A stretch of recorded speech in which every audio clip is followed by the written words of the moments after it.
صاحب اور معزز خواتین و حضرات، ابھی جب میں اس تقریب میں آنے سے پہلے ایک اور سیمینار تھا اسی حوالے سے، وہاں پہ جب میں موجود تھا اور وہاں پہ بات چیت ہوئی، تو وہاں پہ مجھے جب میں اپنی تقریر کر کے میں نیچے آیا اور میں بیٹھا سامنے آ کے، تو ایک ڈپلومیٹ جو ہے وہ میرے پاس آیا. تو میں نے کیونکہ اپنی تقریر میں ارشد شریف شہید کا ذکر کیا تھا، تو اس نے مجھے کہا کہ میں آپ سے کچھ بات کرنا چاہتا ہوں. تو میں نے کہا کریں. کہتا ہے no I would like to talk to you in a corner. تو میں چلا گیا اس کے ساتھ کونے میں. تو اس نے مجھے یہ بتایا کہ میں نے خود کانٹیکٹ کر کے، ابھی ارشد شریف جب پاکستان میں تھے تو میں نے ان کو کانٹیکٹ کر کے کہا کہ بھائی آپ کے لیے بڑے خطرات ہیں، بڑے مقدمے درج ہو رہے ہیں، تو آپ کوئی اپنا بندوبست کریں، میں آپ کو فیسیلیٹیٹ کر دیتا ہوں، آپ کا ہم ارجنٹلی کو ویزے کا بندوبست کر دیتے ہیں. تو ارشد شریف نے کہا کہ ہاں آپ صحیح کہتے ہیں، لیکن ابھی میں نے فیصلہ نہیں کیا جانے کا. تو یہ بات میں یہاں پہ اس لیے کر رہا ہوں کہ یہاں پہ بھی ہمارے دوست بیٹھے ہوئے تھے، عامر متین اور مالک صاحب بھی، تو انہوں نے بھی وہاں پہ، میں بھی موجود تھا، انہوں نے بھی اس کو مشورہ دیا تھا، کاشف عباسی نے بھی مشورہ دیا تھا کہ آپ اپنے ویزے وغیرہ لگوا لیں. لیکن اس نے کہا کہ نہیں، میں نے پاکستان سے نہیں جانا، میں ادھر ہی لڑوں گا. لیکن پھر حالات اس طرح کے بنائے گئے کہ ارشد شریف فار دا ٹائم بینگ کچھ عرصے کے لیے اس کو کہا گیا کہ آپ منظر سے ہٹ جائیں. تو ابھی جو ادھر شروع میں جو بات ہوئی تھی نا کہ جی وہ کچھ لوگوں نے اس کی ٹرولنگ کی تھی، تو تھوڑے دن کے لیے تو بہت سے لوگ جاتے ہیں. ہم اس چیز کے عینی شاہد ہیں کہ وہ کچھ عرصے کے لیے بہت شدید اصرار پہ تھوڑے عرصے کے لیے کچھ دن کے لیے اس کو کہا گیا تھا کہ آپ منظر سے ہٹ جائیں. اور ابھی یہ 1.5-2 گھنٹے پہلے ایک ڈپلومیٹ جو ہیں ویسٹرن ڈپلومیٹ، وہ بھی مجھے یہی بتا رہے تھے. تو میں نے اس کو کہا کہ ہاں آپ صحیح کہتے ہیں، ہمارے ساتھ بھی اس کی یہی بات ہوئی تھی، وہ پاکستان سے نہیں جانا چاہ رہا تھا، لیکن پھر اس کو کہا گیا کہ حکمت کا مظاہرہ کرو، تھوڑے دن کے لیے چلے جاؤ. تو یہاں پہ بڑی بات ہوئی ہے جی، میں زیادہ لمبی بات نہیں کروں گا. ادھر ایک حکمت عملی بنانے کی بات ہوئی ہے، اسٹریٹجی کیسے بنائی جائے کہ ارشد شریف کو انصاف کیسے دیا جائے. یہاں پہ عمران ریاض صاحب جو ہیں انہوں نے بالکل صحیح کہا کہ سیاستدان جو ہیں وہ تو اس قابل نہیں ہیں کہ وہ صحافیوں کی زندگی کے لیے خطرات بنے، لیکن وہ کبھی کبھی سہولت کار بن جاتے ہیں. تو سیاستدان جو ہے اس میں واقعی جرت تو نہیں ہوتی، لیکن وہ اپنی کمزوری اور بزدلی کی وجہ سے سہولت کار ضرور بن جاتا ہے. تو اس کو سہولت کار نہیں بننا چاہیے. ہمارے یہاں پہ ایک دوست نے بھی بات کی، سلیم صافی صاحب نے، کہ انہوں نے بہت سے نام لیے، بہت سے صحافیوں کے نام لیے کہ اگر ان کے مقدمہ قتل یا ان کی شہادت کی تحقیقات کی جاتی، اس میں ہم اگر اپنی اتحاد کا مظاہرہ کرتے تو شاید ارشد شریف کو بھی شہید نہ کیا جاتا. اس حوالے سے بھی میں آپ کو ایک چیز بتانا چاہتا ہوں. جب 2016-17 میں ارشد شریف شہید نے اسلام آباد ہائی کورٹ میں ایک پٹیشن دائر کی، اور ان کے وکیل تھے شبیر صاحب، شاید ان کا نام تھا. تو انہوں نے ایک پٹیشن دائر کی کہ جی جو حامد میر پہ جو اٹیک ہوا تھا تو اس کی جو انکوائری رپورٹ ہے وہ پیش کی جائے. اچھا، اب میں نے جب وہ اخبار میں خبر پڑھی تو عامر متین میں ارشد شریف کو ملا، میں نے اس کو کہا یار آپ نے پٹیشن دائر کیا؟ کہتا ہے ہاں جی کی ہے. تو اب میں نے اس کو پوچھا یار خیریت ہے، آپ نے کیوں پٹیشن دائر؟ اس نے کہا جی کسی بھی کمیشن کا پتہ ہی نہیں چلتا، رپورٹ ہی نہیں آتی، تو کم از کم ایک یہ کمیشن ہے، اس میں سپریم کورٹ کا چیف جسٹس جو ہے وہ اس کو ہیڈ کر رہا تھا، اس کی سربراہی کر رہا تھا اس کمیشن کی، تو یہ رپورٹ تو آنی چاہیے نا. میں نے کہا چلو ٹھیک ہے. اب میں نے اس وقت سوچا، معذرت سے یہاں پہ ہمارے پی ایف یو جی کی لیڈرشپ بھی موجود ہے، میں نے سوچا یار یہ کام تو پی ایف یو جی کو کرنا چاہیے تھا، یہ ارشد شریف کر رہا ہے. لیکن شکر ہے کہ آج ارشد شریف کے معاملے پہ پی ایف یو جی خاموش نہیں ہے. اور ایک بات میں آپ کو بڑے میں اس میں بہت کلیئر ہوں، بڑی میں کلیئرٹی کے ساتھ آپ کو بتا رہا ہوں. آپ جتنی مرضی یونٹی کا مظاہرہ کر رہے ہیں، آپ یو این کو خط لکھ دیں، آپ جا کے حکومت وقت کے ساتھ سارے اکٹھے ہو کے چلے جائیں، جتنا مرضی پریشر ڈال لیں، بات وہی ہے. 100 باتوں کی ایک ہی بات ہے بھائی، ابھی تک ایف آئی آر درج نہیں ہوئی تو بات آگے کیسے بڑھے گی؟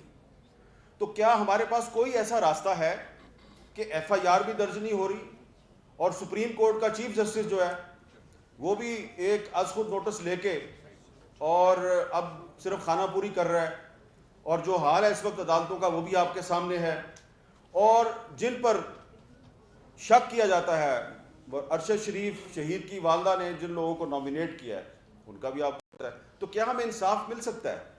ایک سوال ہے. بہت سے لوگ یہ کہیں گے کہ انصاف نہیں مل سکتا. میں یہ سمجھتا ہوں کہ آپ کو انصاف مل سکتا ہے. کبھی کبھی ایسا بھی ہوتا ہے کہ انصاف جو ہے وہ آپ کو ہائی کورٹ یا سپریم کورٹ سے نہیں ملتا، آپ تاریخ سے انصاف طلب کر لیتے ہیں، اور تاریخ سے انصاف طلب کرنا آپ کا حق ہے. اور جب آپ کو حق نہ ملے تو پھر حق کو چھین لینا چاہیے. اب آپ سوچیں گے کہ یہ ہم انصاف کیسے چھینیں؟ انصاف چھیننے کے دنیا میں بہت سے جائز قانونی طریقے موجود ہیں.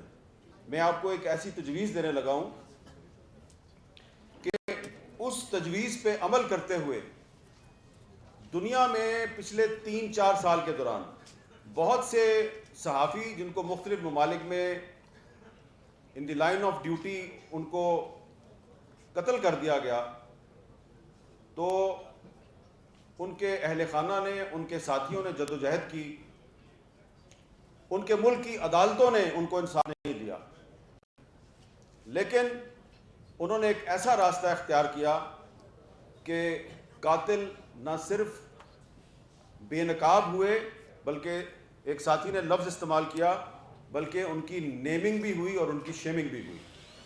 تو اگر یہ طریقہ کار جو ہے وہ افضل بٹ صاحب نے سعودی عرب کے صحافی عدنان خاشقجی کا ذکر کیا، جمال خاشقجی کا، تو جس طریقے سے آپ کو پتہ ہے کہ جمال خاشقجی جو ہے اس کا مقدمہ کدھر چل رہا ہے؟ سعودی عرب میں تو نہیں چل رہا.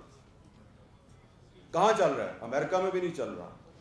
قتل ترکی میں ہوا تھا، وہاں میں بھی نہیں چل رہا. بھائی جان اس کا مقدمہ چل رہا ہے دی ہیگ میں. اچھا دی ہیگ میں کون چلا رہا ہے؟ میں آپ کو مثال یہ دینا چاہ رہا ہوں. میں آپ مثال اس لیے دے رہا ہوں، میں اس سے پہلے کلیئر کرنا چاہ رہا ہوں، ادھر بہت سے لوگ بیٹھے ہیں اور جو میں آپ کو تجویز دینے لگا ہوں وہ قابل عمل تجویز ہے. آپ کو کسی حکومت کے پاس جانے کی ضرورت نہیں، کسی یونائٹڈ نیشنز کے پاس جانے کی ضرورت نہیں. یہ کام آپ نے خود آپ کر سکتے ہیں with the help of civil society, لیکن اس کے لیے جرت اور بہادری کی ضرورت ہے، بھاگنا نہیں ہے. کام آپ کر لیں گے، بھاگنا نہیں ہے اس کے لیے. یہ طریقہ کیا ہے؟ یہ طریقہ برٹرینڈ رسل نے اختیار کیا تھا جب 1966 میں برٹرینڈ رسل نے ایک رسل کورٹ قائم کیا پیپلز ٹریبیونل کے نام سے. ویتنام میں جو امریکہ نے وار کرائمز کیے تو برٹرینڈ رسل نے ان وار کرائمز کے خلاف ایک پرائیویٹ کورٹ بنائی پیپلز کورٹ کے نام سے. اس کورٹ کا تعلق کسی حکومت سے نہیں تھا. اس کورٹ میں دنیا کے بڑے بڑے جو کانسٹیٹیوشنل ایکسپرٹ تھے، ریٹائرڈ جج تھے، پروسیکیوٹر تھے، سول سوسائٹی کے ایکٹیوسٹ تھے، ان کو بٹھایا گیا. انہوں نے باقاعدہ پروسیڈنگ کی، گواہ آئے، ان پہ جرح ہوئی، اور اس کا جو رسل کورٹ کا فیصلہ ہے اس فیصلے کے نتیجے میں امریکہ کو ویتنام میں جنگی جرائم کا مجرم قرار دیا گیا. اور جو رسل کورٹ کا جو فیصلہ تھا وہ اس کو کسی نے یہ نہیں کہا کہ جی یہ تعصب پہ مبنی فیصلہ تھا یا ہم اس کو نہیں مانتے. اور اس رسل کورٹ کے فیصلے کے بعد امریکہ ویتنام سے اپنی فوج نکالنے پر مجبور ہوا تھا. اس رسل کورٹ کو بعد میں پیپلز ٹریبیونل کا نام دیا گیا.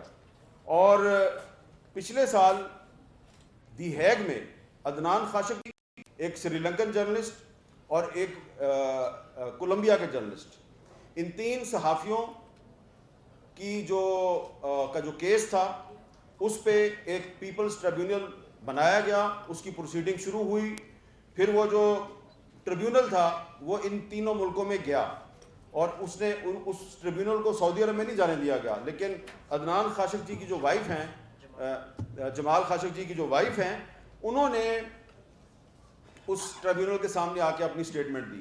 تو اس میں یہ نہیں ہوتا کہ آپ اپنا جو ذاتی موقف ہے اس کو آپ فیصلہ بنا کے اناؤنس کر دیں, ایسا بالکل نہیں ہوتا.